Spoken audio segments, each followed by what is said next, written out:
Good evening. I will call our special board meeting on tonight, March 3rd, 2026, to order. On behalf of the board, welcome and thank you to those attending our meeting in person, joining us by Zoom, and those staying engaged by watching our video at a later time. The public is reminded that if they wish to speak during community comment, they will need to fill out a speaker form located in the back of the boardroom on the table to my left and turn the form in to our board secretary, Ms. Colvin, seated at the end of the board table, also on my left. Comments will take place during the designated community comment portion of our agenda. And before we get into tonight's agenda, I want to take a moment to introduce those seated at the table with me. To my right, we have Superintendent Degner, Directors Horn Frazier, Eastham, Williams. To my left, we have Directors Finch, Lingo. On the phone, we have Vice President Abraham and Board Secretary Colvin. And with that, our first item of business on the agenda tonight is to approve our agenda for tonight. Is there a motion? So moved. Second. Board Secretary Colvin, ready to vote?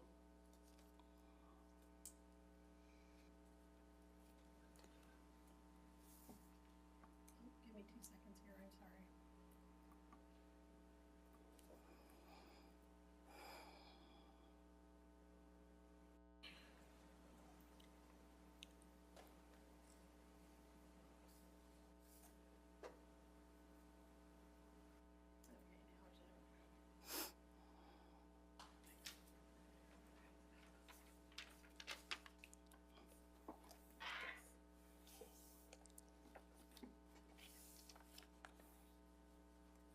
Okay, online voting is open.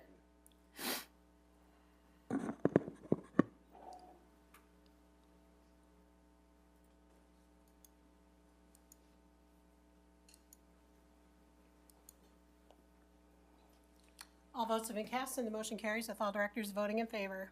Thank you. Next up, we will have President Brady Shutt of the ICEA for an update. Hi, Brady Shutt from the Iowa City Education Association, President Malone, Vice President Abraham via the phone, Director, Superintendent Degner, and Secretary Colvin. Thank you to our administrative teams and to the board. Your commitment to our district is clear and your service is appreciated.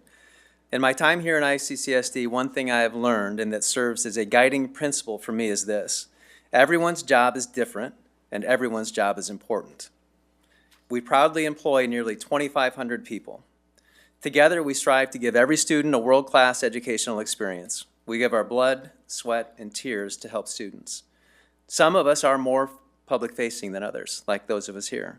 Most work behind the scenes in roles that are rarely seen and rarely, if ever, celebrated in public. All of our people, all of them, play a critical role in our success. We share a vision, helping our students learn and grow, being all in for all kids. We take great pride in the work we do, and the work we do as a team makes a positive difference in the lives of kids. I know that to be true, and I want to publicly recognize all of our employees for the work they do each day for our students in our district. Something else I've learned and come to better appreciate, and it's taken me a while, is this: in life, many things are true at the same time. It's a seemingly simple statement. Many things are true at the same time. But it's a simple statement with a powerful challenge because it erodes the notion that there are simple problems with clear right and wrong solutions. Indeed, things that are true are often at odds. Embracing this requires us to adopt a certain approach. It can and it should affect the words we as leaders use, the questions we ask, and the process we use to understand new information. So let's consider our current situation. None of us wants to make reductions. They're hard to do. They're stressful, they're emotional, and they're necessary. We must make budget reductions for next school year and beyond. Embedded within almost all of the budget reduction ideas being considered are people who are committed to doing their very best each and every day for our students in our district, no matter their role or position. The reductions will impact our people, and the reductions are necessary. All of those things are true. So when faced with many things being true at the same time, how should we as leaders proceed? I hope and ask that we proceed with a clarity of purpose, a commitment to collaborative problem solving, and a recognition that how we make the hard choices is important. The way we talk about budget reductions is impactful. When we talk about our choices, we are talking about our people, and that is really important to remember. None of this is to say that we don't need to move forward with budget reductions. We do. It is to say that as leaders, our approach and our words matter. As leaders, we have an opportunity and a responsibility to model an approach that is both direct and empathetic, one that allows hard and necessary decisions to be made with great respect for the people they impact. I am committed to doing my best in my leadership role to fulfill this responsibility, and I ask the same of all of you. And I hope that by doing so, the members of the public, those with us here tonight, those listening at home, and those posting or commenting online, I hope our community will follow our lead and engage in these conversations with respect and understanding. Our people deserve nothing less. Thank you. Thank you. That takes us to the community comment portion of tonight. Thank you for your interest in the Iowa City Community School District and for your willingness to share your comments. You are reminded to give your name, address, and topic on which you plan to speak about. During community comment, persons may speak to the board about topics relevant to the district. Speakers who make comments are reminded that they are responsible for their own statements and may be subject to legal action for those which include hate speech and that are threatening, harassing, or defamatory in nature. It is expected that speakers will address the board and each other with civility and abide by the stated time limits. All community comment directed at non-agenda and agenda items will take place at the beginning of the meeting and will be limited to 4 minutes per speaker and 5 minutes for speakers who has the assistance of an interpreter. Speaker's time limit will be displayed on the iPad ledge in front of Board Secretary Ms. Colvin, and an alarm will sound once the speaker's time has expired. The initial community comment period will be limited to an hour. Remaining community comment, to the extent necessary, will take place at the end of our meeting. The board will not engage in any discussion during public comment. The role of the board during this time is to listen. Any individual who does not abide by these rules or otherwise disrupts the meeting may be asked to leave and/or referred to law enforcement. And our first speaker for tonight is Michelle Bacon-Curie.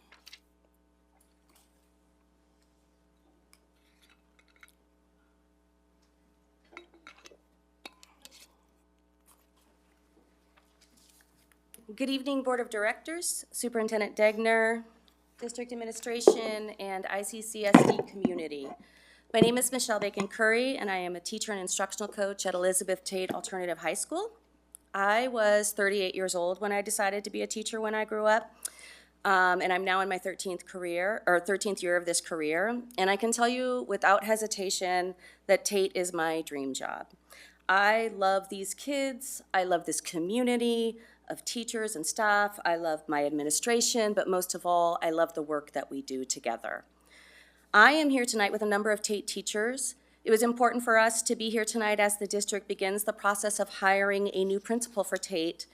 We feel that it's important to provide some context about what Tate is, the work we do, the awesomeness that is our students and our staff, and to advocate for what this school will need in an era of new leadership.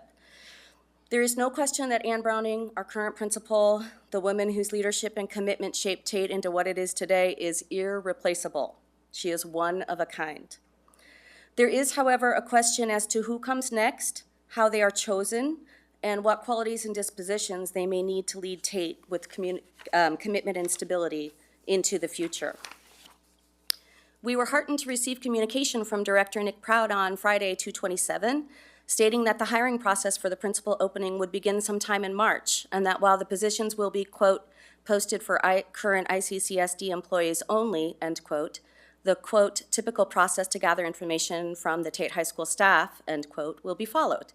This was good news to us, given that on 2/26/26, the board received from Superintendent Matt Degner recommendations for cuts that included, quote, 2 district administrators to be assigned to building positions.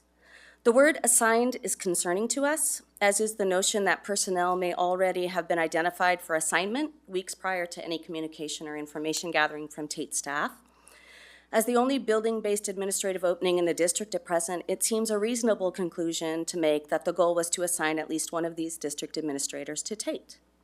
To be clear and unequivocal, there should not be someone assigned to Tate simply because the CFI needs to cut an administrative position. The hiring process for Tate's next principal needs to be an authentic search for the best candidate. We sincerely believe that the board and the district administration want the next leader at Tate to be successful and to carry on and expand the work we are doing.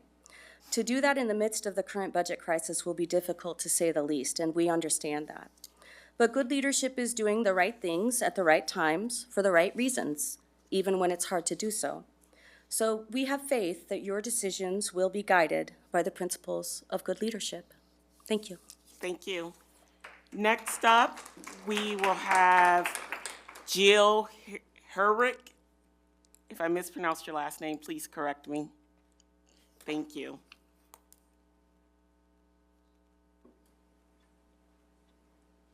Good evening. My name is Jill Herrig, 940 Arlington Drive, Iowa City.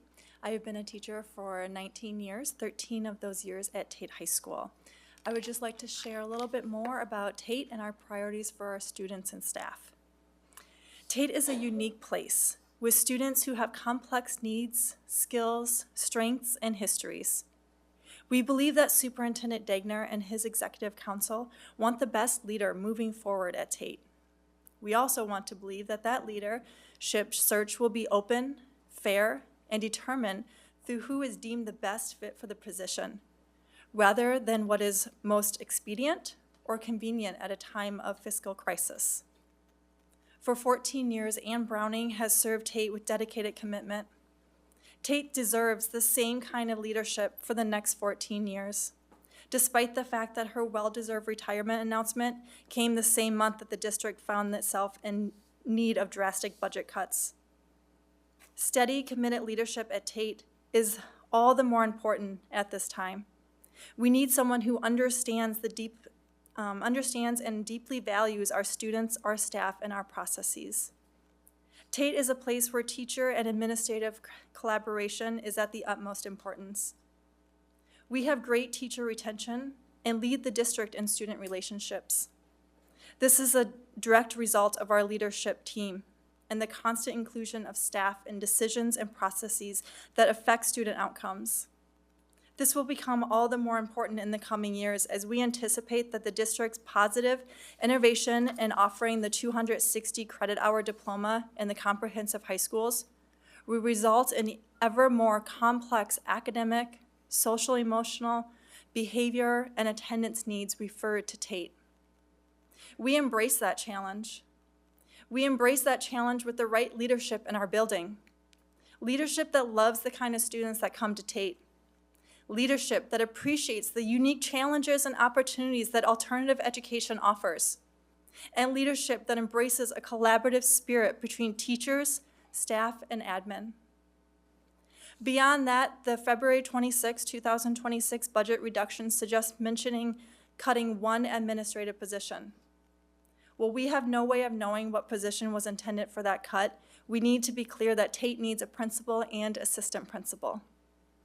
This is an issue of safety first and foremost.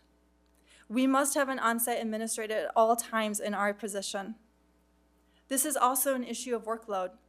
The complexity of the students we serve require countless hours of IEP meetings, attendance, behavior, and academic plans, as well as the day-to-day duties of any principalship. Additionally, we are taking active strides as a school to become even better at producing positive student outcomes academically, post-secondary, and social-emotionally. We need a leadership that has a capacity to both student support and continued teacher growth. A single person cannot do that. Thank you. Thank you. Next up, we have Shanti Sales.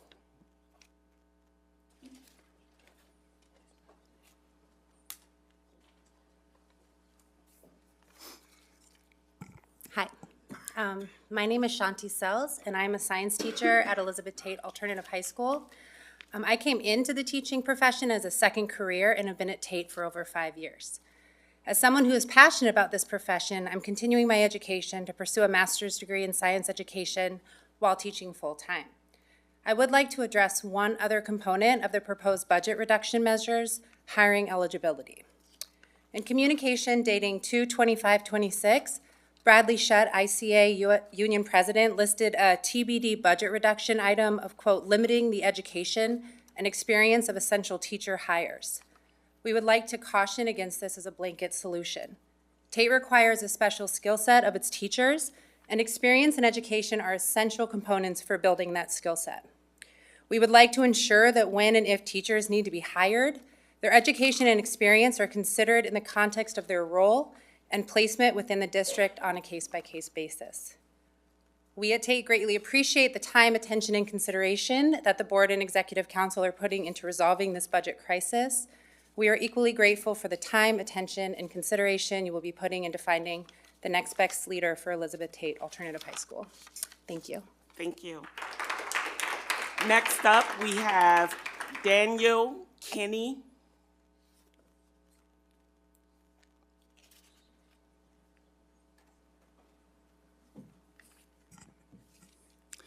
Good evening, members of the board and Superintendent Degner. My name is Dan Kinney, and I'm the ICEA building rep and an art and special education teacher at Tate High School. I'm here tonight to advocate on behalf of our school and its mission. I've had the privilege of working with Tate students and families for the past 18 years. In that time, I've seen Tate evolve in its leadership structure and systems of intervention. Under a single administrator model, the school simply could not function effectively for the reasons my colleagues have stated. The sheer volume of IEP meetings and behavior interventions and the complexity of academic and social emotional needs of our students requires much more than one person can possibly provide. When you only have one administrator, they are forced into a reactive mode, constantly putting out fires, which leaves no room for the proactive leadership and teacher collaboration that our students depend on. It was only after we moved to having 2 full-time administrators paired with a spectrum of multi-tiered student support systems that we finally became the school our at-risk students and their families deserved. This structure allowed us to build stronger, more impactful student relationships, and teacher retention increased because our leaders had the capacity to better support students, family, and staff. Tate is a unique environment where safety and success are directly tied to administrative presence. As we face a future with even more complex students' needs, a reduction in our administrative or teaching capabilities would be an ill-advised cost-saving measure, as it would be a step backward for our most vulnerable learners in the district. Of equal importance is hiring an administrator that is ready on day one. With a background in alternative education and serving at-risk students and families through the myriad complexities they face.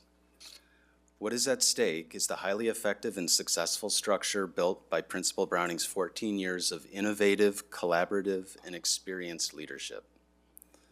We urge the district to maintain the current level of commitment of teacher FTEs and administrative roles at Tate so that we can continue to provide the quality of services and education that our students and families deserve. Thank you for your time and your commitment to all of our students. Thank you. Next up, we will have Angie Rogers.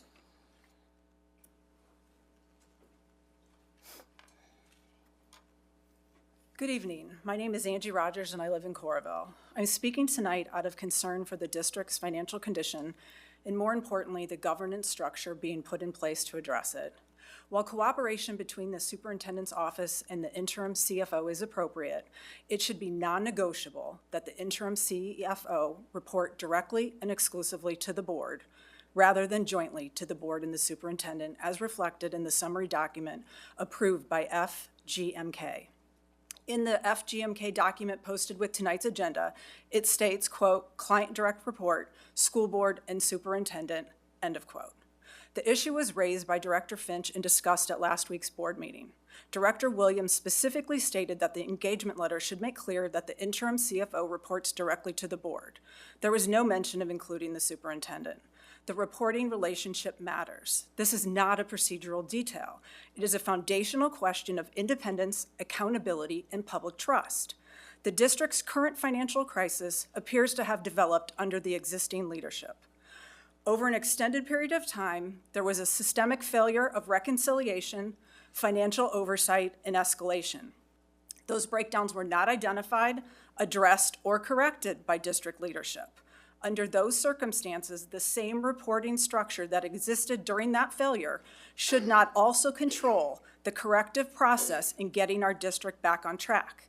An interim CFO can only be effective if the role is truly independent from the individuals and processes that may have contributed to the problem.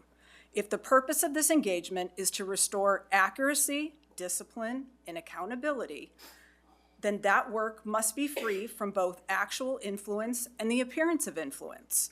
The board also needs direct and unfiltered access to financial information. As the governing body, you cannot exercise meaningful oversight if critical facts are filtered through the same administrative structure whose performance is now in question. Equally important, independence protects the integrity of the review itself. Once core financial controls have failed, there is always a risk that difficult findings may be delayed, softened, or managed rather than fully disclosed. That risk must be eliminated. Public confidence will not be restored simply by correcting the books. It will be restored only if the community believes the review is credible, independent, and transparent. Finally, the board needs an objective, factual basis for determining accountability.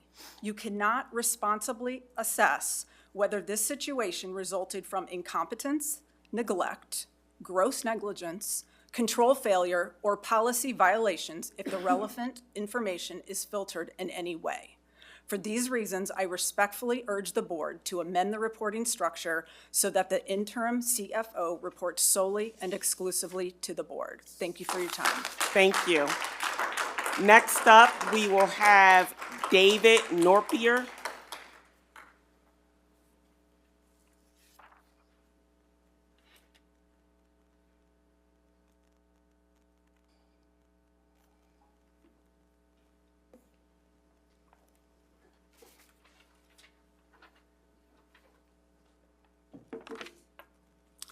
Good evening. This is frustrating. I've probably received as many texts and emails as you have because I conversed with a lot of people when I was running for the board. People want to know, is this malfeasance? Is it corruption? Was there embezzlement? Is it simply incompetence? If this is incompetence, we need a change in leadership, okay? This is not normal. This is not right. The amount of stress that you're feeling, the amount of stress that I'm feeling, the amount of stress that a lot of parents are feeling is not right. We have an administration that is more interested in buildings. Look at this place. Do we need this place? How much did this cost us? Ridiculous. We built buildings without expanding classroom space, and at my building, we have classrooms in the hallway. How does that make sense? All while nobody is keeping track of finances. I had a really interesting exchange with an IT administrator about 6 or 7 years ago. The guy knew nothing about how screens negatively impact students. He didn't want to hear it. I had a physician who was a pediatric specialist who had worked in the field for about 15 years, provide 20 research papers, and I tried to share it. And that guy told me, this one paper's about birds, it's not even about children. He didn't get it. I left that meeting with another administrator from the district, and that administrator turned to me and said, man, that guy's incompetent. That guy became our CFO. How? Who is in charge of our HR department? When I was running for the board, I'd ask people, do we need to make any changes? Everybody said, Superintendent Degner is a nice guy. I would agree. Everybody that I spoke to who had or who wanted change complained about our HR department. You guys need to stand back and take a look. I know you can't control that, but he can. Okay? We need to be able to prove to our parents where this money went. Please, whatever's needed between your communication and this CFO, please facilitate that. Student performance should be our priority. For about the past 15 years, if you look at our student performance, you're not going to see improvements.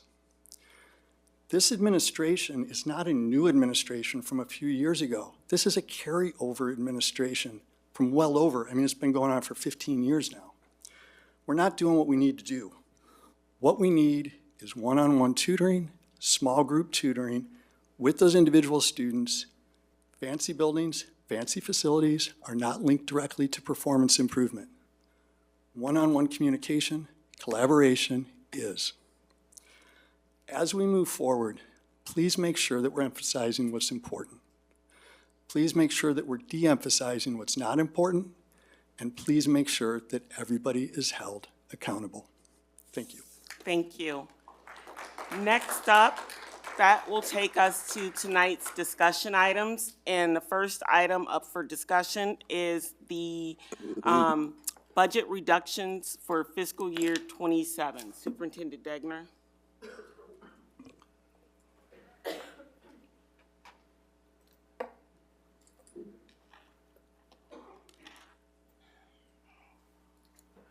See if I can get this down here.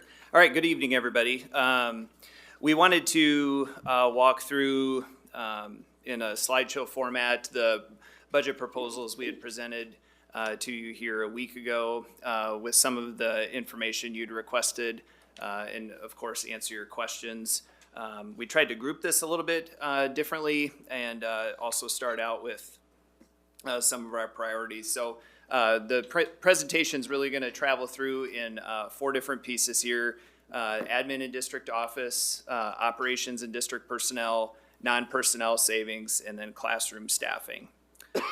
The priorities that we've heard from you and that we've also developed as we tried to look at these proposed budget adjustments are bulleted out here for you. So decisions are guided by the goal of maintaining those strong student experiences while ensuring long-term financial stability.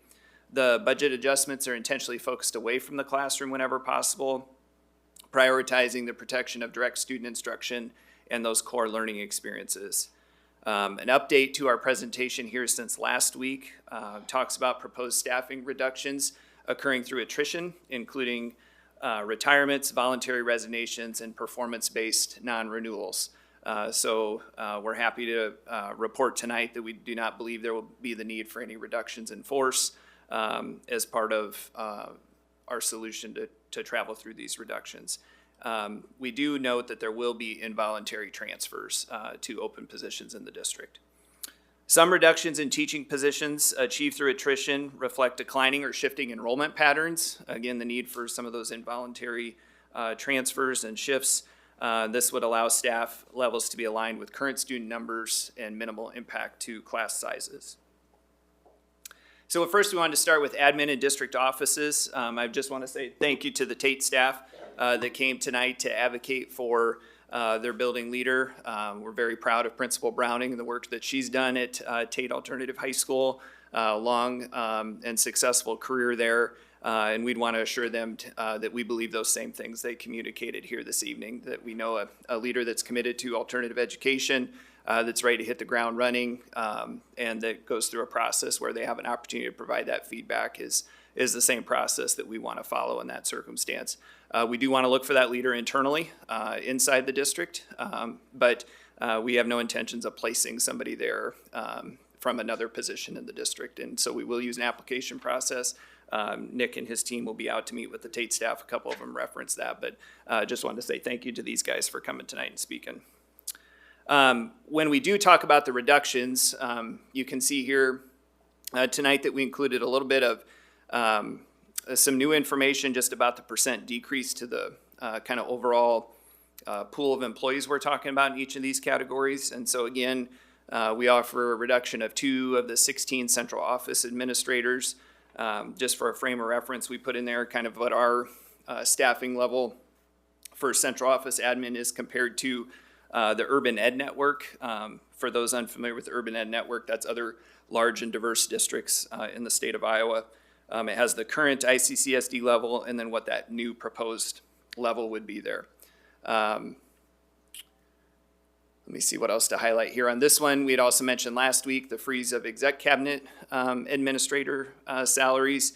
I would mention that while we talk about the reduced administrative contract positions, we're not necessarily looking to reduce those building level admin positions. So another point of advocacy tonight was about the 2 principals at Tate. That's not a part of this reduction. So what's factored in here is the freeze of the exec cabinet salaries and then also the 2 of the 16 central office admin. This is our org chart. I know it's small on the screen there for the folks here in the room with us, but it is in the slide deck attached to the board agenda. You can see, all the way down to our different receptionist positions and specialist positions, all the way through the org chart there with some of our teacher leader positions as well as special education leadership, the folks on our operating side, as well through our chief operating officer, chief HR officer, and then future CFO. The next kind of part of the savings here, as we look at admin and district offices, talks about district office savings, the 1.8 million reassignment and or reduction of district office staff. And so again, projecting the 12 to 16 FTE that would be reassigned here from district office positions, district roles to open building positions to again minimize the impact to those student experiences, that those continue and that our schools continue at very similar staffing levels to what they've become accustomed to the past few school years. We have the total number of people that work there at the district office, and again, a percent decrease of what that would look like. And then we just made a note there that, of course, we would continue to look for those opportunities after July 1st as well if we're not able to accomplish those through the spring, that if we got future resignations moving forward, even after July 1, we would look for those opportunities. We've had some mid-year attrition that we also accounted for in the savings, just positions that we're not currently filling as they become open. And so we calculated the 300,000 there, and then reduce special ed lead support teachers. I'm sure you guys are gonna have some questions on this one we can come back to. I provided some information to you on email based on some of your questions there and where they sit in the org chart and some of their responsibilities. So I know Director Reedy's here tonight too and be able to talk about any of those. When we switch to operations and district personnel, you see the operation savings total listed there at $750,000, and through staffing reductions, we talk about reassigning custodial substitutes into open positions through attrition, and then some staffing reductions in positions that will not be replaced, again, through attrition. We talked last week about reducing those summer temporary positions that we've traditionally held to, temporary technology grounds and painting staff for this summer. District personnel savings, here we talk about PK-12 support staff adjustments. We did put an average in there for you, but of course that average is an average. And so at a larger building, that could be more. At a smaller building, that could be less. But just for purposes of giving you an average and a calculation there, that's what the first bullet speaks to. And then we talk about the remainder of the savings being accomplished through attrition. Reduce building sub-positions. 200,000, we would look at reducing those building substitute positions also through attrition. We've had a really good fill rate this school year at 94% over the last 30 days. Those building sub positions really came to us during a time where we were struggling to fill substitute openings on a consistent basis. And then stipend adjustments. This would not impact our student-based clubs. And so here we're really talking about those staff stipends, HRS leads, curriculum advocates, core content specialists, not student-based clubs. Non-personnel savings is what we'll transition to next. And here you see transportation.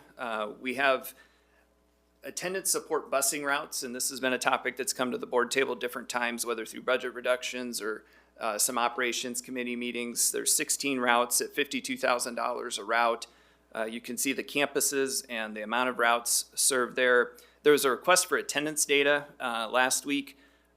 The thing I would just say in all transparency with the attendance data, that'll really be hard to measure a comparable to because they have been being provided transportation. And so without taking the transportation away and doing a comparative analysis there, that one's going to be a little bit difficult to understand the impact of providing that transportation. But some additional information I provided to you guys via email today was what neighborhoods those routes serve. We know that those routes serve some of our students with the most barriers, and so we understand that there's a significant impact of not providing those routes and what is likely to be an effect on attendance. We've also talked about reduced transportation costs for student events at the CFI or other trips. We still have a TBD there. Right now, the foundation has agreed to assist with some of that work for costs. Yet this year, there would be an opportunity to look for potential sponsorships of those or just reducing the overall number of what that would, how those would occur. And then the other note on this slide is to delay curriculum purchases. That's another one we've talked about with budget reductions before.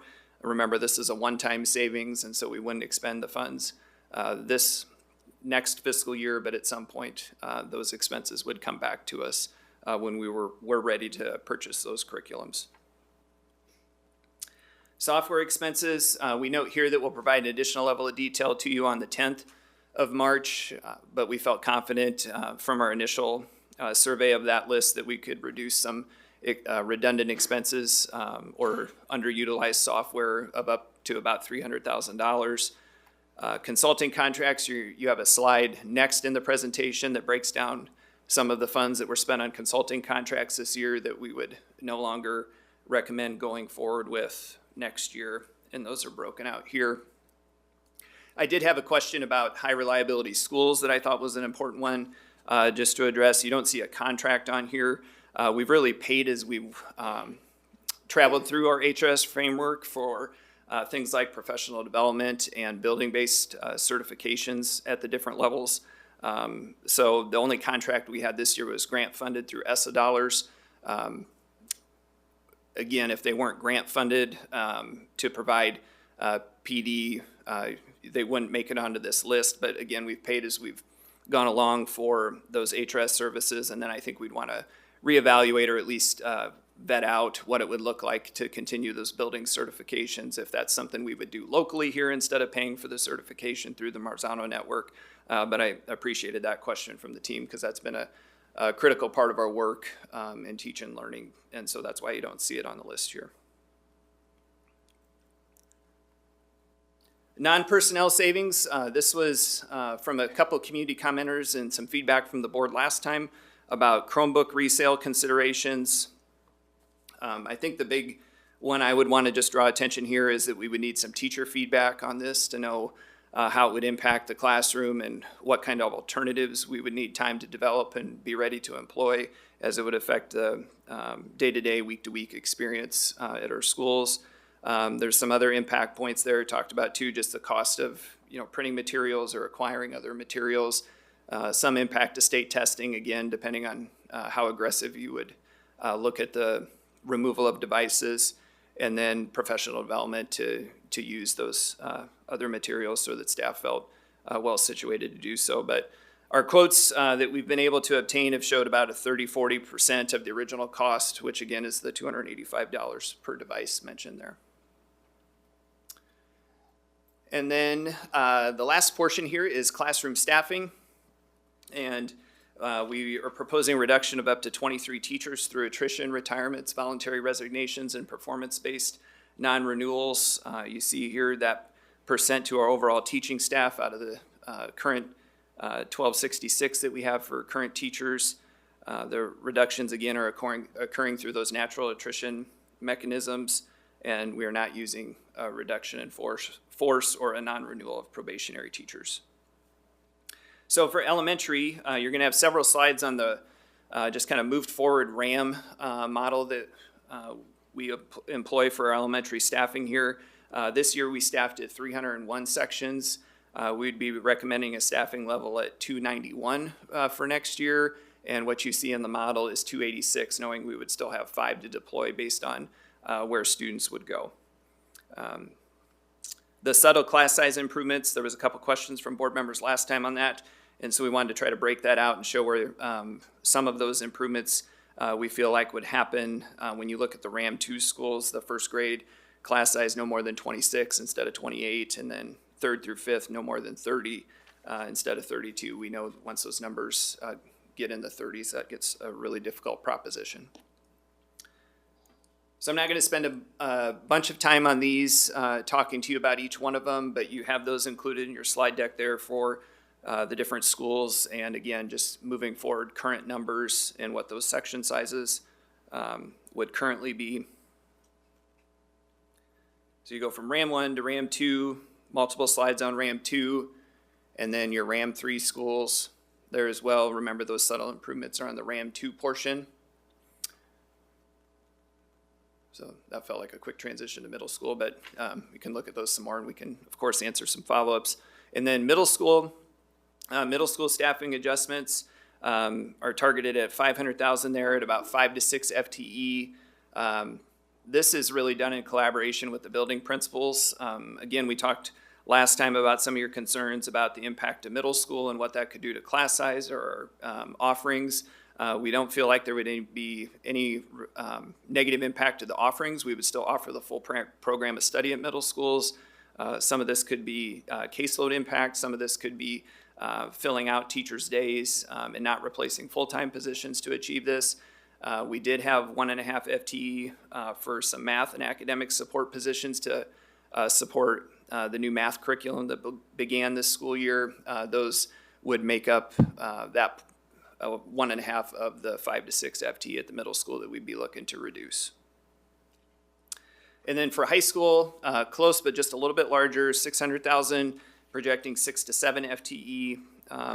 And some of this is to do with the large departments at the high school that we can shift some sections and again, not negatively or overly negatively impact class size, really minimal class size impact when you're working with a large schedule and large number of teachers in large sections. And then the other solution to be considered with teachers with non-classroom assignments and sections to add some teaching periods to their load so that we wouldn't have to hire an additional staff member in those circumstances. So again, through some attrition, looking at creative ways to overall reduce 6 to 7 FTE throughout our comprehensive high schools there. So the summary, just as we break some of these down, reducing 2 of the 16 central office administrators, the reassignment of 12 to 16 district office staff members to school-based positions, proposed reduction of it up to 23 teachers, and then the proposed budget savings. And that total does take you to 8.3 million plus. So while we've said out loud a $6 million reduction was the original goal, I think understanding, this is a multi-year process for us. Again, when we consider those long-term implications for the district and some of our trends for enrollment, it would make sense for us to achieve, as many savings as we could.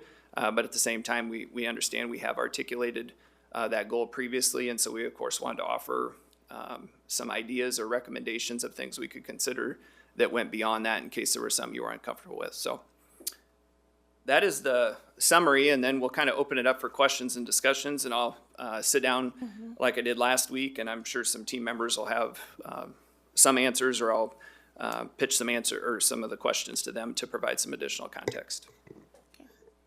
Feel free to start, directors. Go ahead. Thank you, President Malone, and thank you, Superintendent Degner, and for providing this information to us and getting us started on this process. A couple of things that I am pleased with in reviewing these suggestions is that we're not looking at cutting programs, and we're not looking at cutting performing arts or any of the arts offerings that we have now, or athletic opportunities for all the students too. I am interested, I guess, in knowing the process, or being assured that the process for getting us to this point has included robust and honest and open participation in these preliminary suggestions by staff, principals, teachers, unionized staff, and I'm not going to call for a comment at this point from Brady, but I think that would be something that I would look forward to in the future anyway. An assurance that that these recommendations are based upon a full range of district parties at this point.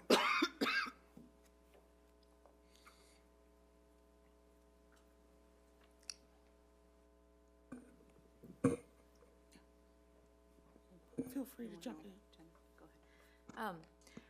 I am going back to the section about administration and district offices, and I appreciate all of the information. I know that if I have some questions, there's probably other people who do too, so I just want to seek clarification either now or later if that's needed. Regarding some of the information, the details on numbers of people in different roles in the district offices, I was having trouble identifying how many how many people are included in the term administration, and then there's so it's sort of a vocabulary issue in part. I don't know who's included in that label of administration. Is it 16? I can count up to 18 people on the org chart that we have. And then there is also looking at and I think it's a valuable point of comparison with the UEN districts, the number of students per district administrator. I have a further question about that because I know the 2 slides after the one that lists that those numbers, there's a reference to 88 additional staff members in the district offices, and so I'm curious how that compares among large school districts as well. Is it just those top line administrators that we're looking at, or how do those other staff members fit into all of that? But more important than that, I'm interested in kind of looking at, and this is raised or alluded to in other places in this presentation, but at the different levels in the office, and how staffing levels may change at buildings, what may be the impact on the need for some of those people in some of those roles in the district office as we go forward. And so I'm just, the point is, I think, the need for looking at the big picture, and that sort of detailed org chart of how all of it fits together. We've had a lot of questions about those details related to that.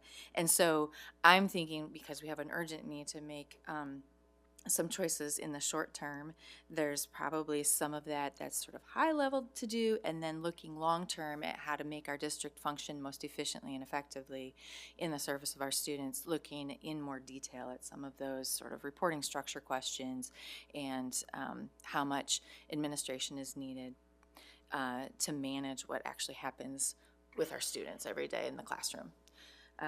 So I guess the summary of what I just said is that I'm interested in some more detail about the organizational chart of the district offices and how that interacts with our students in the buildings. Thank you for that. I'm going to follow that up.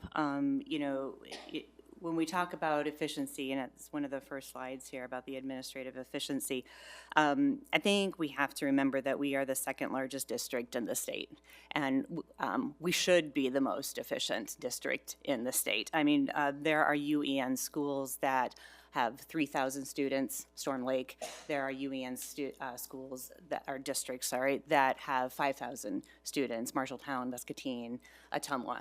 So these are a fraction of our size. So, I can't overstate enough that we should be capitalizing on our efficiencies. And if I start from there, if you will allow me, I've got several comments to make.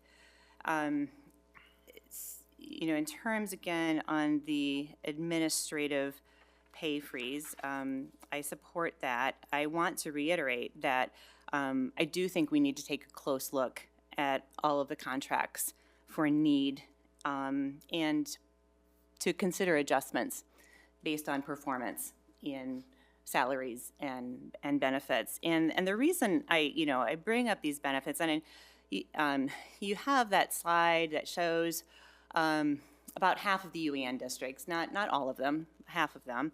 And it shows percentages which really are uninterpretable because we don't have the salaries. In comparison to what our benefits are, but the columns that we really need in that table is, do any of these districts have a razor-thin UAB? Do any of these districts spend 86% of their general fund on salaries and benefits? And are any of these districts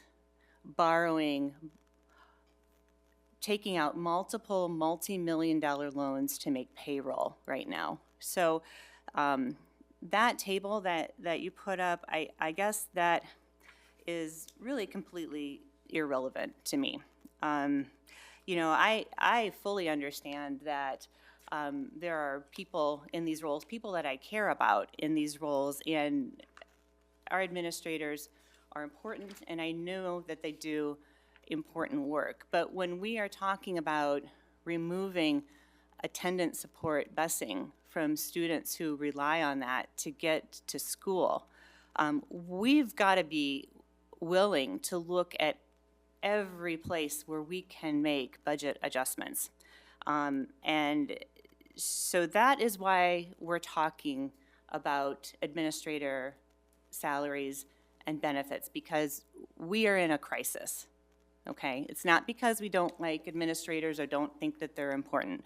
It's because we're in a crisis and we want to find savings wherever we can, because we know that it is important to keep that funding in the classroom, okay? In terms of the organizational chart, if you look through the job descriptions that you sent us by email earlier this week, the organizational chart doesn't match the job descriptions. So I think we need to take a look at this organizational chart and make sure that this is actually how we're functioning. What's concerning to me when I look at this organizational chart is that there is a redundancy. You have the superintendent, and then, which is level 0, and then level 1 is the deputy superintendent. There's no one else on level 1. And so there's a redundancy there. And then the next level, level 2, is our other leaders. The redundancy is concerning to me, not just because it's inefficient, but because it distances the superintendent from the leaders that the superintendent needs to be having conversations with. So I'm concerned about the negative impact on communication this seems like a liability for me. It's not good for monitoring. It slows down identification of problems, and it blurs accountability. When you have this shared reporting, I mean, there's several positions here that are said to report both to the deputy superintendent and to the superintendent. You know, there's a saying that when everyone is in charge, no one is in charge, and that is where the lines of accountability get blurred. So I would encourage us to take another look at this organizational chart and make some changes, because when we think about looking at the root cause of what has happened to our district, I think this organizational chart right here is an important piece of that. In the hands-off approach that this seems to represent, where everyone's reporting to the deputy superintendent and very few are reporting to the superintendent, concerns me. There needs to be more communication channels between level 0 and the operational leads. Because the leader of our district needs to hear information from the source.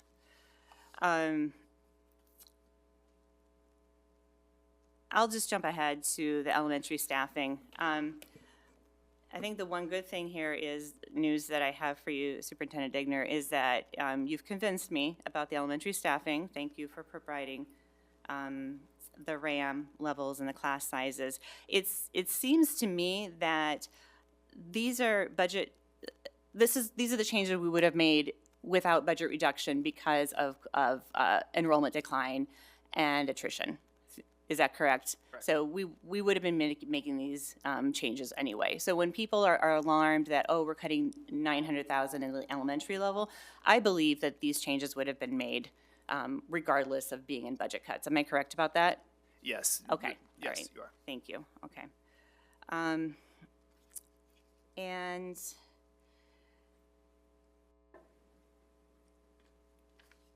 And then I just lastly, I will kind of refer to an email that we all received from a constituent this week, again, about the organizational chart. And I think that's something, some information that we really need to heed in terms of making sure that reporting lines are there. We've got several floating positions that don't seem to report to anyone, and including role accountability in that document and making clear who owns critical processes. That's something that I'm concerned that we seem to be missing. So I'll stop. I'm sure other people have things to say. Molly did have one comment. Okay. Vice President Abraham, go ahead. Okay, thank you. And I'm regret that I'm not there in person. I have two questions for Matt first. Under district personnel savings, it says reduce 4 hours per day, reduce support staff 4 hours per day at school sites. I'm unclear what that is. What supports that they are? So I can have Nick expand on that a little bit too, Molly, but that would be when we allocate out support staff hours to the buildings. We allocate those out based on multiple factors. Easiest one to kind of reference is size. And then when I was delivering the Talking about like supervisory paras or? Yeah, I'll have Nick I just respond want to here. know what position it is, I guess, Sure. is what I'm asking. Yeah, there's two parts to this. One part would be, it was to provide a little bit of an example of just the scope to show that, you know, if we look at 4 hours per day across our various sites, that's the level of savings. The positions that we would be looking at would be potentially secretarial roles, Supervisory paras, you're correct, it would not be talking about special education paras, this would be separate from that. Then we also have a variety of roles that aren't hourly but are salary that exist in some of our, more so in our secondary buildings, that would also fall into this. So we're not saying absolutely each building would have that level of reduction. That was more of just an example to show how it could be saved and where some of those things could be at. We would work very closely with the principals at each site to kind of make a determination as to what they need and what the supports would need to be in place and how we can make some of those reductions happen. Okay, and thank you. And so for like salary staff, I'm sorry to keep pushing at this, but I just don't understand. So what are the support staff that are, I mean, Yep. you said non-hourly support staff? So we have a variety of roles in our buildings. All levels have some facilitator roles that we would look at. Some of the other things that would fit into this are engagement and intervention specialists. Not as much our BIs, but that would overlap into this a little bit, and depending on what other supports exist in the building. So those would be positions that are currently salaried. Okay, thank you. That helps a lot. Yep. And then the other question, maybe for Matt, there's a reference to teachers with non-classroom assignments. And I guess, I'm sort of processing, what is that? Are we talking about guidance counselors or, I don't know, what are we talking about, teachers with non-classroom assignments? This is Nick again. There's a few different roles we'd be looking at. Sometimes it's looking at teachers who may have Success Center and reevaluating that. In some cases, when we look at our secondary instructional coaches, they may pick up a period. I think there's different things. Again, we would work closely with our principals. That's been part of the dialogue with them. As you know, Director Abraham, there's roles like that that exist within high schools that maybe their position was filled out by picking up a Success Center. Maybe we'd look at combining an Avid course. There's a variety of things. It looks different in each place, so it's hard to speak in certainty what that would look like in each one of the high schools. Okay, thank you. That makes me feel much better about both those things. Yeah. My only other comment is that I feel like at this moment I'm pretty much a hard no on attendance support busing, making any cuts there. But again, I don't know, are those buses all full? Are kids all taking advantage of it? I know at the high school level, just regular bus routes, sometimes they don't look very full because all the kids want to drive. And, so I don't know how full those attendance support buses are. But it concerns me a lot to think about cutting those. So thank you. That's all. So I'll just go ahead and piggyback on what she just said. I would be a hard no on attendance busing as well.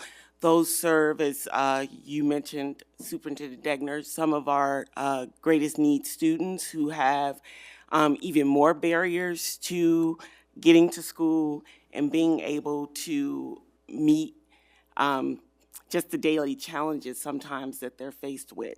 So if that remains, I would ask that the way we do budget cuts are based on line items, like for a vote, because I would not vote in favor of that.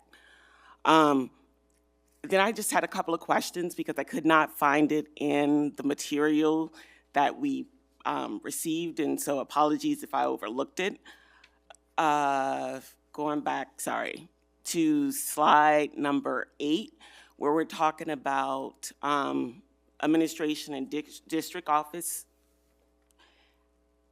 We have a projected 4 FTE of lead support teachers positions, putting them into the classroom, but what's the total number are we talking about our lead support teachers, and what buildings will be impacted by removing those teachers?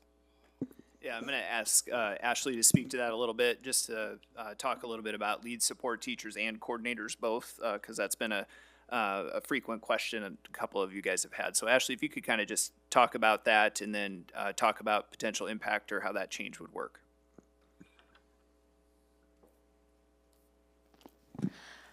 Thanks for the question. So we currently we started the year with 23 special education lead support teachers, to answer one of your questions, Board President Malone. We did have one position, one person leave the position mid-year. They took a position with the Department of Education.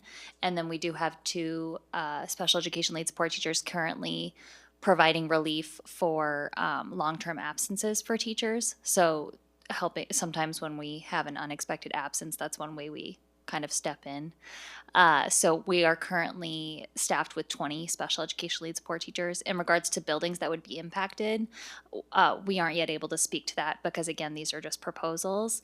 And so we would look at our infrastructure if the board were to vote that we move forward with this budget reduction strategy. We would look at how do we then deploy the remaining special education lead support teachers across our system to still maximize our resources, ensure that we're able to support our buildings intentionally, and limit the impact. So what I mean by that is at secondary, we've operated with an assignment of approximately one special education lead support teacher per building. We do some sharing across the buildings, but that's based on experience and expertise. And then at elementary, they share across a few buildings. And so what we would look at is maintaining a structure similar, I anticipate, where, again, secondary, they still have about a point person, and then elementary, we would look at how they're dispersed across the elementary buildings. Specific to the difference between the special education lead support teachers and the coordinators, it's really in their primary points of impact. So the special education lead support teacher's primary role is similar to what you would be familiar with an instructional coach. So they're meeting regularly with special education teachers to provide coaching and support in their day-to-day services that the special ed teachers are providing. They also support our students. As far as special ed, they support data collection. They might help teams if a student is struggling, again, observe, provide some coaching or modeling. The difference between the lead support teachers and the coordinators is the coordinator's primary role is that really management and oversight of IDA compliance and being a partner with the building administrator. So helping them think through their processes and procedures at the building level, ensuring that they're supporting our building administrators in the day-to-day monitoring and compliance that comes with special ed, which some of you may know is significant, and then being an available resource to support in our more complex cases. So both roles are operating at a building level. It's just in the difference is maybe in their primary point of impact or primary point of intersect is the lead support teachers is primarily with the teachers, and the coordinators are working in the systems and with the principals. And so with the lead support teachers, they're primarily with the special ed teachers. And so do they have direct contact with special ed students? Are they in there to help with strategizing on how to better assist our students? I would say that's true for both roles. I would say that that's probably not a point of distinguishing between the two. So both our lead support teachers would work with our teachers when a student is struggling to help collect data, to provide coaching and support or ideas if a student is struggling to be successful or if the teacher is seeking some additional assistance.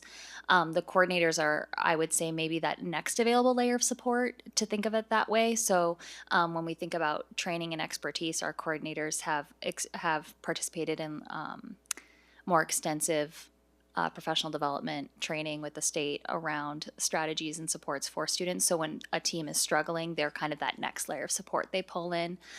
Both positions work directly with students, can model and provide SDI, can support an additional assessment, data collection, help in that development of IEP and strategies. Okay. And did I miss, were we given the job descriptions for the lead support teachers? I don't know if that one was included. I'll have to double check. I mean, some of this we've been working on kind of redoing. That's why if you looked at, there's a variety of different formats that are in there. So some of these are just, it's been a work in progress as we post positions. I don't know that I included lead support teachers, so I can get that one to you. And we'll continue to look at some others that may have been missed as well. Thank you. And I get, we're talking about numbers, but these are real people. And so not to say that no one is important or they don't add value to our buildings. It's just important, like Director Finch mentioned, that if we have some redundancy and if we can maybe figure out a way to eliminate that without hurting especially our special ed kids, we have to look at that. And that's just a concern in looking at, and even listening tonight, that it sounds as though there may be some there, and without seeing the job descriptions, it's really hard for me to like concretely say that. So that would be helpful. Can I piggyback off that? Along those lines, my understanding is, right, our lead support teachers are in the buildings while our coordinators are housed here at the CFI. I think we all are on the same page that we want to prioritize keeping student and building roles. And so I would be more comfortable, if it's a possibility, looking at keeping our lead support teachers and seeing if there's opportunities to move some of the coordinators that are housed here at the CFI into our buildings, just along those same lines of protecting the staff at our buildings that are interfacing with our students on a more regular basis. Director Williams, if I may, I would say that the majority of our coordinators are, yes, their assignment would be here, but they are spending the majority of the time in buildings as well. Both roles are primarily in buildings. They're not here on a day-to-day basis. They're working hand in hand with our teams. So just for a point of clarification. Oh, sorry, Mitch. Thank you. One of the things that stands out when I look at these budget cuts is first a long-held statement that the superintendent likes to say, a budget is nothing more than a list of priorities. So in this document, it states that there will be no reduction in force or RIF. How long do you extend this idea to? Is this just like saying that this set of cuts, there'll be no reduction in force? Is that what you're saying? Or are you projecting out further, or what are you thinking? Yeah, what we're looking at here is for next fiscal year. So, it's hard to make promises into the future. Of course, that's always a strategy we don't want to employ. And I think it goes into our hiring cycle, as we've talked about a lot. And so we want to, of course, make sure that our staff is serving the amount of students we have. But yes, Director Lingo is the easy answer to your questions for this next cycle. And this, so you gave us a list of $8.3 million in cuts. We were given a figure of $5 to $6 million. If we do not make this $8.3 million in cuts, will we come back in a few months and still have to cut out $2.3 to $3.3 million? The reason number has been hard to zero in for you is because of our need.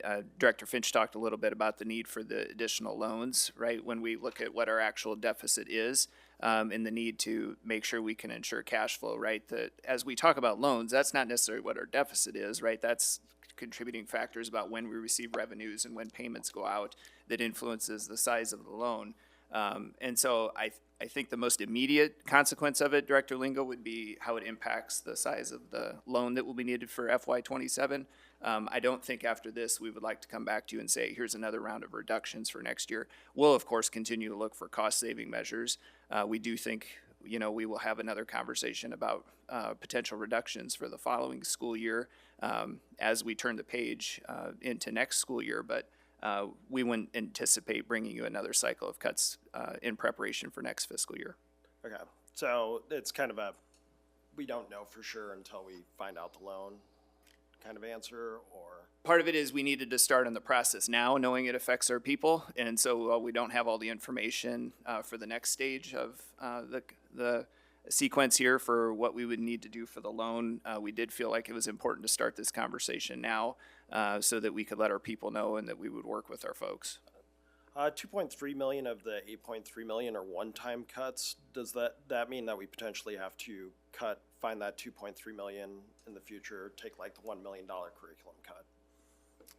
Yes, potentially, because it would only save us those dollars for the next fiscal year. It's still important because as we've talked about our cash position, knowing that we need to obviously slow down dollars going out of the district, it still would have a very positive impact for us this next fiscal year. But yes, that's not an overall long-term reduction to the budget. And maybe you commented on it, I missed it. the, sorry, when I get done, Molly would like to ask a comment, or have us a question. What is the plan for the Office of Professional Development on all this? We received that email yesterday from the people there and wondering if there's reassignment coming there or what's going on.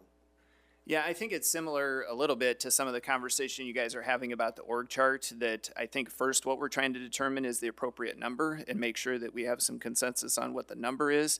And then we need to work with our staff from there to determine who is able to do other roles, who has interest first in potentially doing some other roles. And so I don't have a 100% answer for you on what exactly that would look like. I will say the Office of Professional Development's been incredibly valuable for us as we've looked at trying to lead PD and continued learning for staff in our buildings. And so that is something I know that the district has been very proud of and held on to. But it's not, I guess it wouldn't be as clean to say there's an exact plan for that. I think the starting place for a lot of these is this the appropriate number of FTE we're looking at in these different areas? And then we would work to actionalize those cuts and bring back those plans.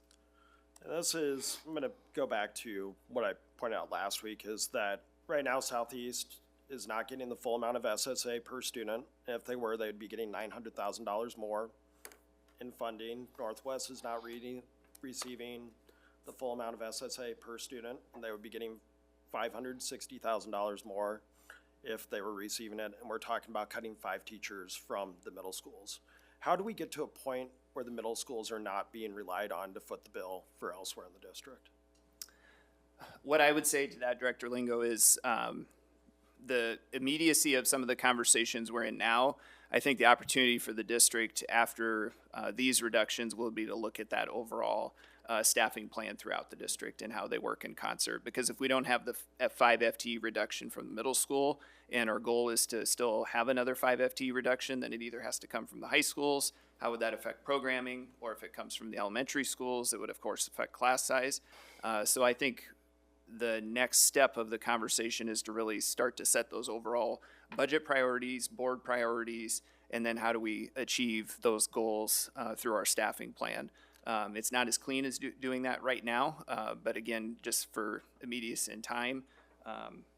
But I would think that's kind of the way I would think through your question there about how do we make sure that it doesn't necessarily, if you're interested in making sure it doesn't happen at the middle schools, that's the connection point we have to make.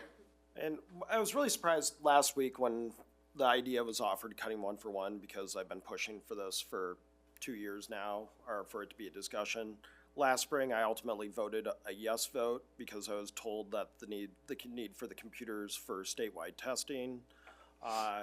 And so what has gone into your mind that has had this change? Well, if we go back to last spring, we did a hefty amount of feedback from our parents.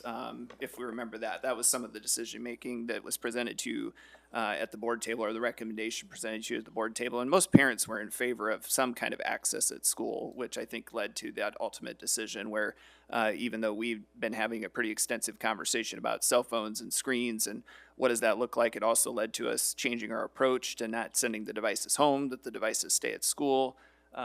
For us, I think the reason it's on your slideshow is some of the conversation we had here last week about what potential savings would there be for that. I don't think for us that is I wouldn't say that's an admin team recommendation that we move forward with this at this point. I think what we are presenting to you tonight is these are the other pieces of information we would want to gather before suggesting to move ahead with that approach. The savings from that, if you were to sell some of those Chromebooks and incur those would be deposited into SAVE. They wouldn't be a general fund savings. Still important, but they would go to a different fund. And I mean, per documents, we spent $5.3 million on 18,600 computers last spring, and 30 to 40% would put us between $1.6 million to $2.1 million. Do you know how they're getting the $2.6 million in savings? Is there a different factor going into it?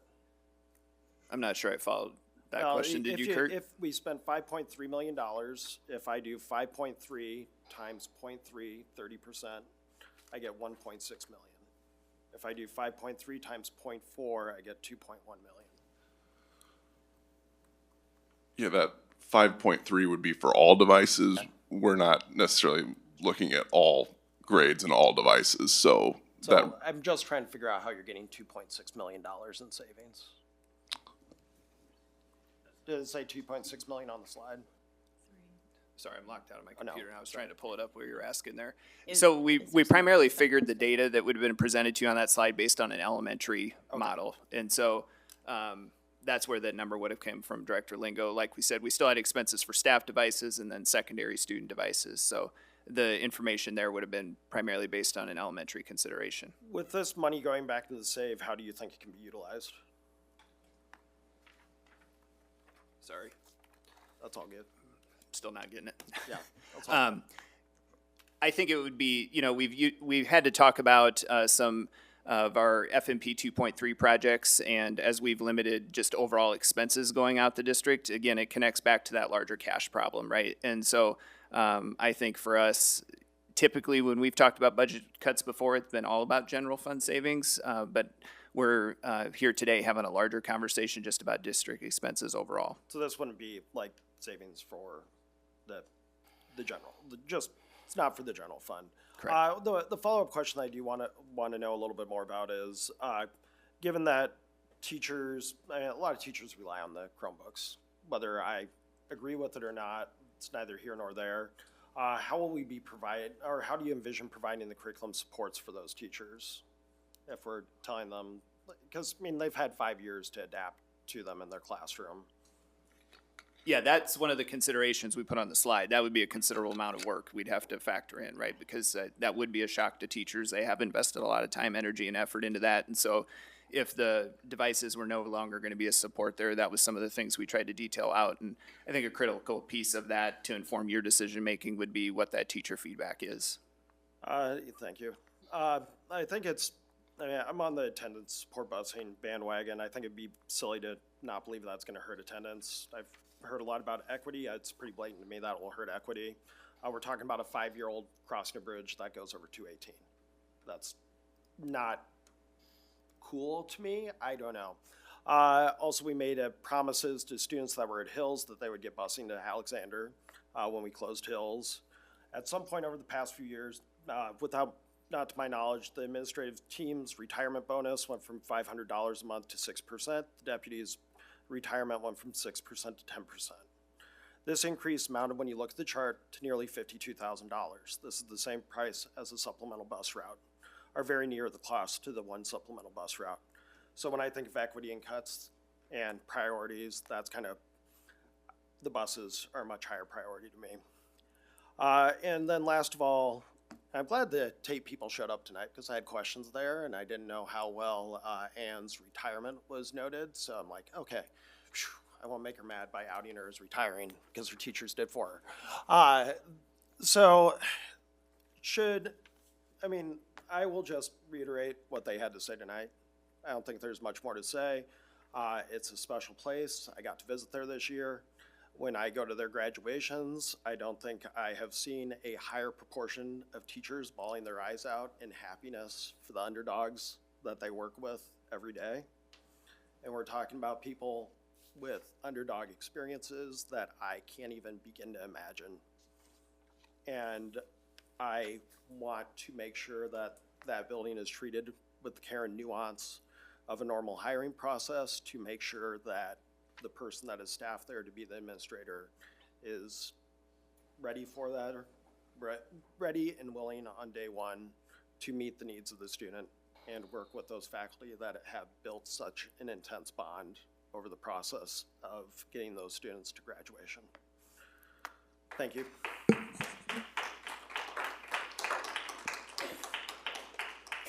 So Director Lingo, I think to answer your question about the 2.3 million, the 2.3 million, my understanding is refers to all the costs that we could save from non-personnel. So it's transportation, delayed curriculum, Thank you, purchase, Lisa. software expenses, and consulting. And that's how you get to 2.3. Thank you. You got back in the slide. That's why I thought it was the category total. Yeah. And I think it was mentioned that Director Abraham, Vice President Abraham had something she wanted to say. Go ahead. Thank Can you you. put it further down? Thank you. Just one quick comment. I want to reiterate what Director Williams said about the special ed lead support teacher positions and the coordinator positions. I understand Nick Proud, sorry, I forget your title, said that the coordinators are also primarily in the school, but the lead support teachers are actually working with kids and teachers.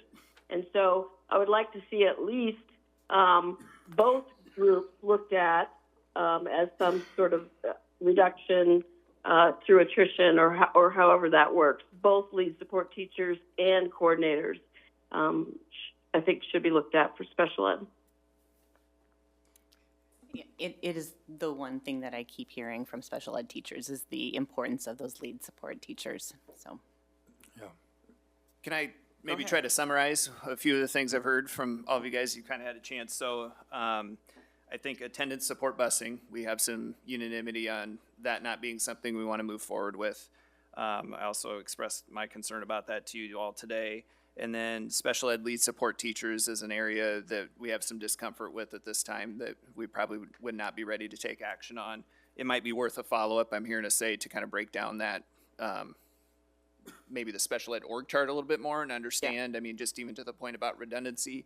And then the one that I know you guys have spent some time on would just be the overall district org chart, but it sounds like I'm not hearing resistance to the 2 of the 16 being suggested reduction, but just the need for maybe some continued conversation after that with that org chart following yet this spring. But we'd be in line for potentially still a vote on that reduction for the 10th. So those were kind of the 3 things there that I'd heard. Go ahead. I just have 2 or 3 small questions. Primarily to help my understanding in decision-making. So for the delay in curriculum purchases, are those things that are maybe subscription in nature because they're software, or or they're somehow otherwise consumable? It's not clear to me why, if there's like some future obligation or need to purchase, Yeah, usually, Director Horn-Fraser, that's our, whatever year cycle we would happen to be on, depending if we've delayed it. One time it was as tight as 7, and then we've gotten more towards a 9-year cycle about rotating curriculum. So it's really speaking to a large purchase for a content area at that time. So refreshing. Yeah, as some the of that content may be an develops. online portion, but we're primarily talking about kind of the core part of that curriculum for those subject areas at that time. So that's why I say it would need to come back and be purchased at some point. We won't want to delay that out too long. Got it. Thank you for that. My 2 other questions are just about consultants. Number 1, on the Hanover contract, I know we've already got some work in progress there, and would we have staff that would be able to take on some of the work that would be involved in analysis of data from surveys, or can we carry on that work somehow? Yeah, we could. I think sometimes the value in Hanover has not only been the surveys, it's been some of the research studies they've been able to collect and provide some information. That's a contract we've scaled down over the years, and so we've really moved to a kind of a 1Q window with them. We can only have one thing going on at a time with that partnership. But I do believe, our ability to administer surveys, analyze the data, we can do that effectively. And then we have other avenues we could go to try to also identify research that would be relevant to any change we're looking at. Okay, and then last question, related to the cybersecurity contract. I just want to make sure we have some other cybersecurity measures in place. I'm not familiar with what's being done there, so I just wanted to just highlight that as something that I know can really be an issue if you need it. So. Yeah, I'll start and maybe give Kurt a chance to look at some of the bullet points we'd prepared on that one. But that piece that we'd be eliminating would not be something we believe would make us any more vulnerable to some type of a cyber attack. That's really been more of a training and almost like PD offering for the folks on our technology team to make sure we're prepared for those things and kind of drilling it per se. So Kurt, without me saying the wrong thing, I'll let you take more of that in depth. Oh, that was a good description. Our technology and innovation manager, Josh Reynolds, had indicated to me that while we could move away from this for a year, he'd be interested in pursuing a possibly a different solution, just because it's good to get a different set of eyes on our systems and see what other vulnerabilities might be out there. So we can look for that in the future. That's info to share us anyway. Josh had a pretty comprehensive answer to my director inquiry about that. Okay. Yep. We'll still be funding demographer study for next year. Because it's our bi-yearly, it'd be on our bi-year. Yeah, we would Okay. still go ahead and complete another one of those, Director Lingo. President Malone, I'd just like to make a couple of comments. One, I definitely agree with the attendance busing concerns that we've raised here. And I think Director Lingo has, I think Director Lingo had asked for some ridership data, which was provided, and I thought that was impressive in terms of which buildings are being served, how many kids are on the bus, and where they're coming from. I also have tried to remind myself as we go along here that the last advice we got from our attorneys was that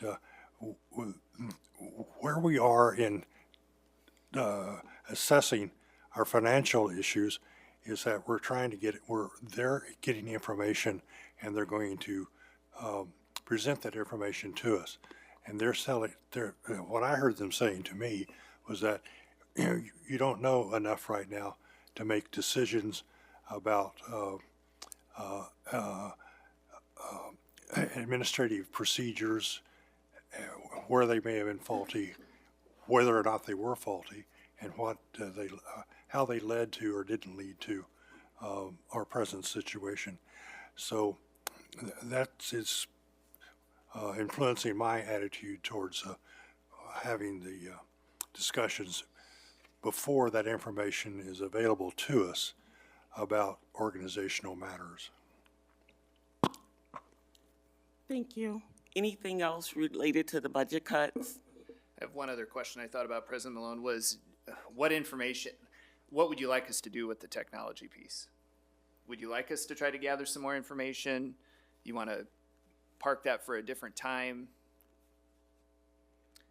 We were due original, at one point we talked about screen time a little bit. Just wondering what you would like to see for a follow-up. And that might be one of the ones, again, that's parked after the decision, for right now, but I don't want to leave that out there without some kind of a direction.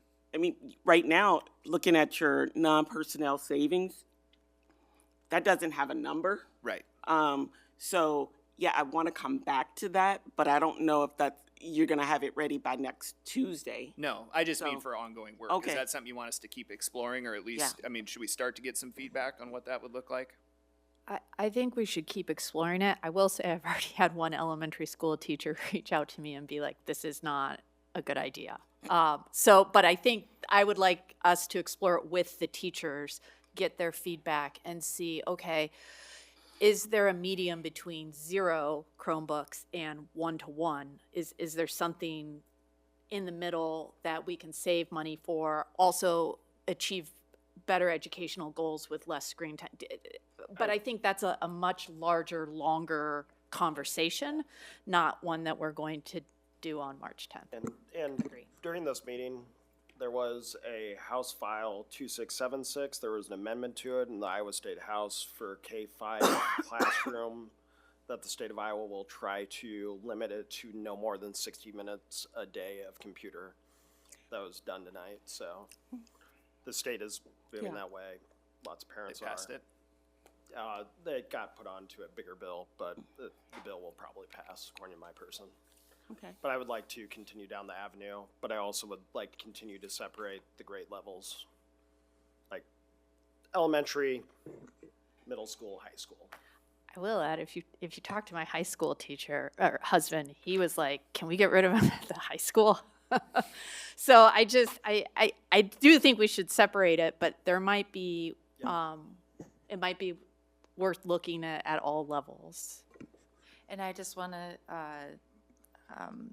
add my voice to the desire to pursue this topic, but with engagement with the teachers, and keep in mind that one of the guiding principles for this whole discussion in the first place is to make sure that whatever we do has no negative impact on students. And I think moving too quickly on this could definitely have a negative impact on students just because it would be a radical change in a very short period of time. And so I think it's a great opportunity to address two of our needs, budget and curriculum, but it's going to probably need time. All right, thank you. And next, that takes us to our interim chief financial officer report. And I would welcome CFO Michael Lee. All right, so I'll go ahead and introduce Kim Michael Lee to you guys. This is the first time you get to meet her in person. She's been on with us since last week. She has an update here that she's looking forward to providing you tonight. You remember she's from the group FGMK. You guys had also asked for a statement of work as a follow-up, and so we provided that to the attachment tonight. She won't spend time on that, but she did want to provide a few status updates and make sure we could address any questions you might have. So, Kim? Thank you. Thank you. Nice to meet everybody. Sorry my voice is going. Sounds like everybody else's too, so I apologize. What I provided for you was some of the summaries since this summary was given to you and produced on Thursday. I have been here a day and a half, so there's been more progress since then. So I'm kind of going to skip over that and kind of give you the update as of yesterday, because I think we've made some significant progress. With the 2024, both the bank recs, the investments, and all those items, before they were marked, most of them were marked incomplete or pending or in process. Everything mostly on the 2024 has been completed as of yesterday. And we have started making some progress in 2025. The general bank reconciliation has been done through September of the 2025. So there is, I consider, some significant progress that has been made. The audit that was going to start sooner, we have pushed that to the first week of April because I think it's more important right now to get the items reconciled and completed, and so we have some draft financials for the auditors to even come in with, and also for any bank concerns for loans, so they have some progress as well too. And by having so much of the 24 completed this quickly, I think shows that we're very serious about this, and there was a lot of issues, but now we're moving forward into some of these items. Like I said, all of 23 is completed, 24 is mostly completed, 25 is in progress, like I said, till September. The 2024 audit, initial field work, they did some last week, and then there's a new audit firm that is starting. It is not good because our prior audits were done by RSM, and there's a new firm. I don't want to butcher their name. I think it's Bossack and Vermelt. So they are the ones who are starting the 2024 audit process. Effective, after looking at some of our processes or lack of processes, starting yesterday or Sunday really, because that was March 1st, when I started looking at some of these items, I think some of them could have not have happened or been more readily apparent if we would have had just a simple month-end close. We did not have a month-end close for any month, for any items. When you usually close the books, most businesses will have a month-end close. You have people assigned to tasks and reconciliations on the balance sheet. Once that is all complete, then you can start reconciling and producing financial statements. That has never happened at the district. So effective March 1st, we're implementing that. I've come up with a checklist. It is going to be, certain items are going to be assigned to certain individuals. Their supervisor will have to review it and sign off on that. That was not happening. I think that's prudent given where you are status-wise, and that's a prudent method that is used for all businesses that I've been accustomed to. So that's all I had here. So if you have any questions, I don't know if you want me to stay here or sit down, whatever is your pleasure. You can have a seat just in case there's lots of questions. Oh, I'm But I sure. would open it up for directors to just, as she's walking back to her seat, we can dive in with questions. Was part of the work assignment going to be providing weekly or very periodic, very frequent summaries of what has been accomplished to the board? Am I amiss in thinking that? No, that is what we would like to see happen. My idea was to keep this document, a live document, and updated to you weekly. And some things might be reported to you as of Thursday, but the time the meeting arrives on Tuesday, if we've made more progress, I kind of do what we did tonight, is highlight those additional things. Okay. Okay, thank you very much.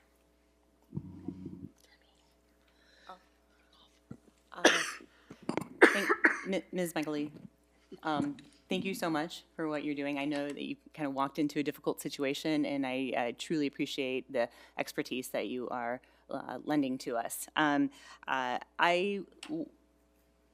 were some concerns tonight and public comment about our contract and who you report to, and for the same reasons that I discussed during the in the organizational chart, sort of blurring the lines of who's responsible, and some of the other pitfalls of having two people that you report to.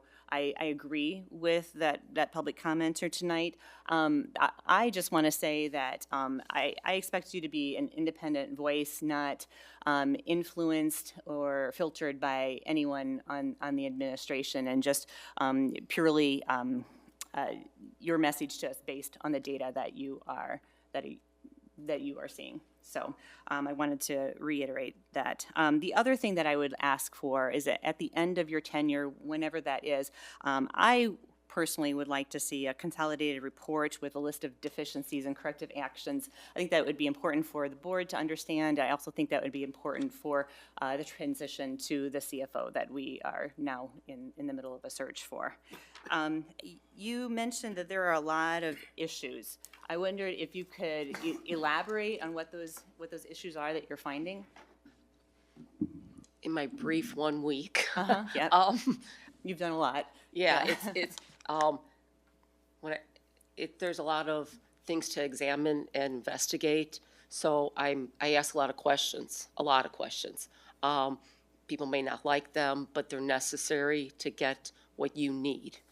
We need to find out what happened, how to correct it, how to move forward. We need to keep looking forward, as we can't change the past, but we need to know what caused the past. You need to know what the root cause was, fix the root cause so it doesn't happen again. And part of that is just as simple as, like I said, a checklist. If people don't know what their assignment is or what they're supposed to do, we can't even evaluate their competency level, or if they have the skill set to do it, by trying to get that in place, and then staff performing and their supervisor reviewing. I think we can get miles ahead right there. So you're kind of addressing some of the issues with accountability and chain of command, correct? Okay. When you said that the month-end close has never happened before in this district, do you mean for the entire history of our district, or just in the history of recent history in the last few years? In the period that we're talking about. Okay, Yeah, all right. in the period that we're talking about. Okay. I wonder if would you be able to, like, just in a few words, kind of characterize the status of our books right now? Unbalanced, Okay. unreconciled, and we don't have financials to present. So, during this whole time, and this has been going on for years, we're working on 2023 bank reconciliation last week. And during that time, this whole time, these last several years, we've been receiving quarterly financial reports. Can you comment on how that would be possible and the accuracy of such reports without that bank reconciliation? I'm unsure what you were receiving, so it's hard to comment on it. But if you- Okay. So I'm not quite sure what documents you were receiving to classify them as financials. So I can't really answer that until I could see what you actually Okay. received.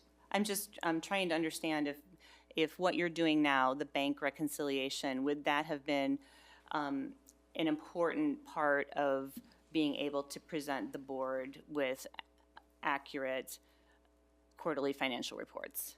It would definitely be led to accurate reports. But one thing I don't think that anybody has received is a balance sheet, plain and simple. I don't think the balance sheet was ever shown, and I think a lot of things would have been very apparent in the balance sheet, but that was never an item that you guys received for financial statements. Thank you very much. I just want to interject here. I don't agree with the notion that the auditor or the review of our financial records, the results of that review should be shown only to the board unless I receive advice from our legal counsel that that's the process we should follow. To me, it makes sense to provide your reporting to both the board and the superintendent separately, so the superintendent can react to it and start to work with you to make the necessary operational changes. And the board needs to be informed well about how that process is going, so we can also be apprised of whether or not the changes made by the superintendent seem to make sense.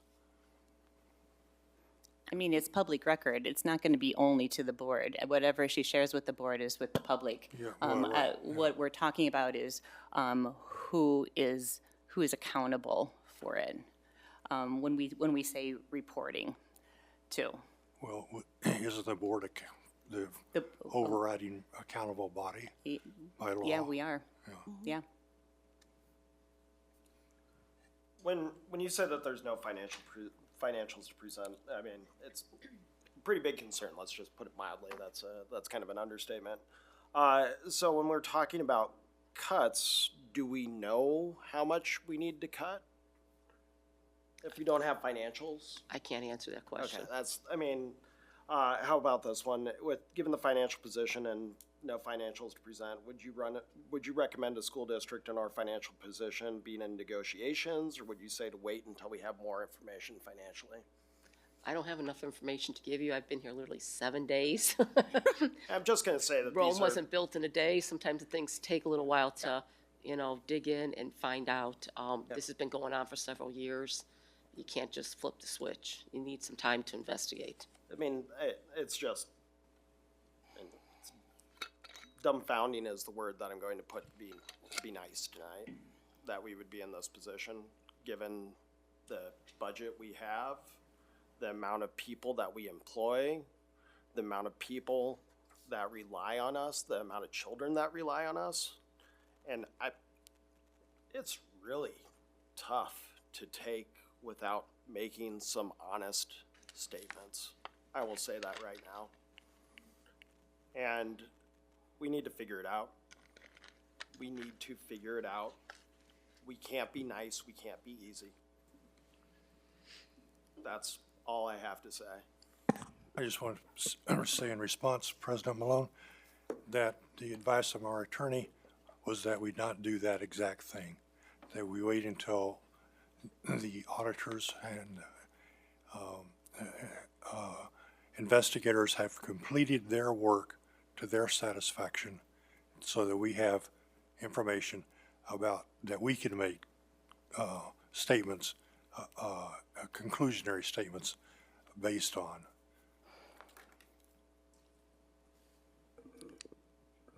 Anything else for our CFO? Thank you. Thank you. Next discussion item is the audit resolution that was requested. And this is just mainly so we make sure it's on the agenda before we vote for it, because I think this might be the second time we're discussing it at the board table. Am I right? Maybe. Somebody. Oh, first time, never mind. Okay. Did anybody have any questions or comments or concerns about it? No. I have a little concern with the word shall, or the phrase shall engage. I don't think we can force the auditor's office to engage with us, but I think what we can do is request the auditor's office This engage is, with us. the language comes directly from John McCormley, the Chief of Staff from the Auditor's Office for the state of Iowa. He's the one that gave it to me. Yeah. I mean, but So, we could and still that's- make changes. Yeah. I mean, if you want to change word to say that we should, whatever. I think the board, we could say the board shall reach out to that, like, we only control us. And as much as we want to control other entities, we just can't do, and so like the lawyer in me, I just don't want to pass a resolution that's meaningless. I want to pass a resolution that we can actually follow through and do. Just going with what the Auditor's Office actually gave me for language. I appreciate that, but again, we can't tell the auditor's office what to do. We can't do that. That they're a separate entity. But we can say what we can make the representation to the community about what we're going to do, and what we can promise the community is that we're going to reach out to the auditor's office and ask them to engage with us.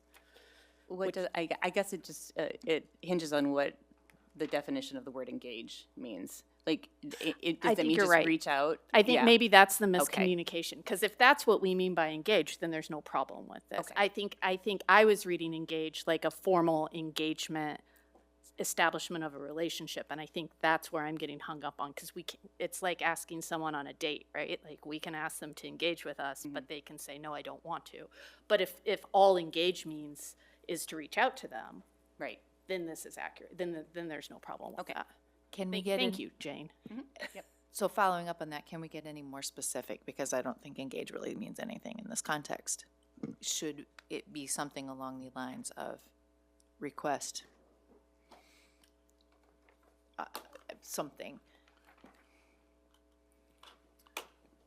I wish I had something better to offer you guys. The only comment I was going to make is just a reminder that we did reach out, already and contacted the auditor's office. I understand the resolution here as a follow-up, once we've kind of talked tonight about having all the necessary information. I do think, to your comment, Director Horn-Fraser, kind of to perform any additional necessary procedures, that does kind of leave an action step or a idea of what that engagement could potentially look like, knowing that those are undetermined at this time.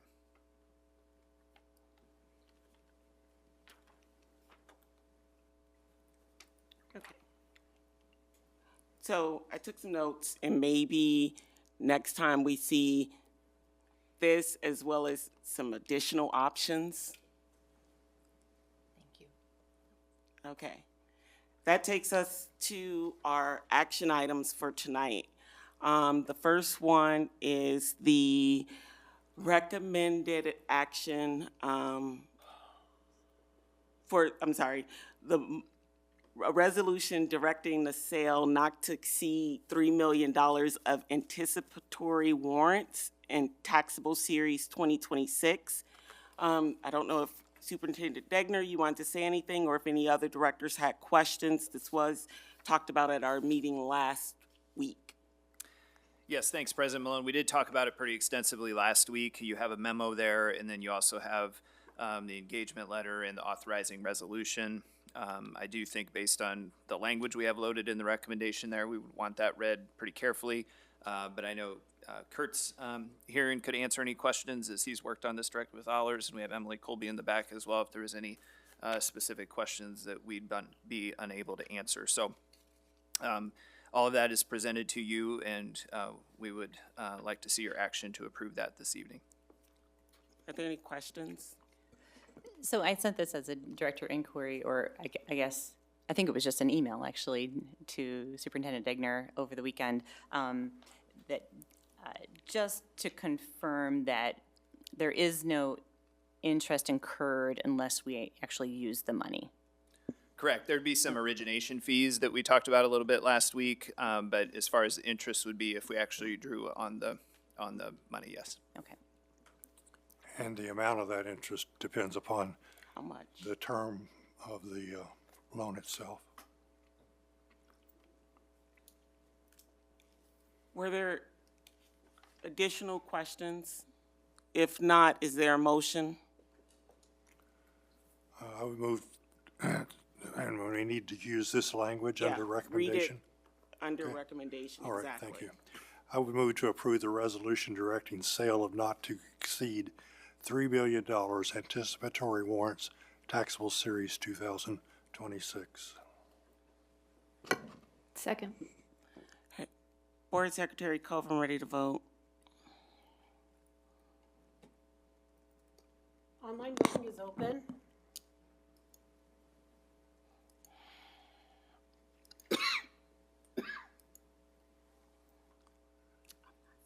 All votes have been cast and the motion carries with all directors voting in favor. Thank you.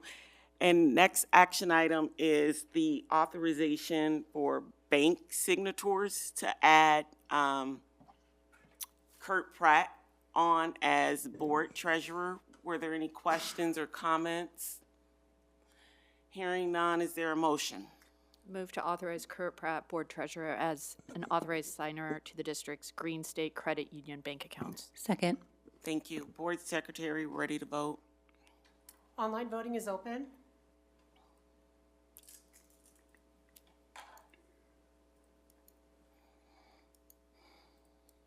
All votes have been cast and the motion carries with all directors voting in favor. Thank you. That takes us to the end of our meeting. Thank you, everyone, for attending with us, and I would entertain a motion to adjourn. So moved. Second. All those in favor? Aye. Meeting is adjourned. Get home safe. Thank you.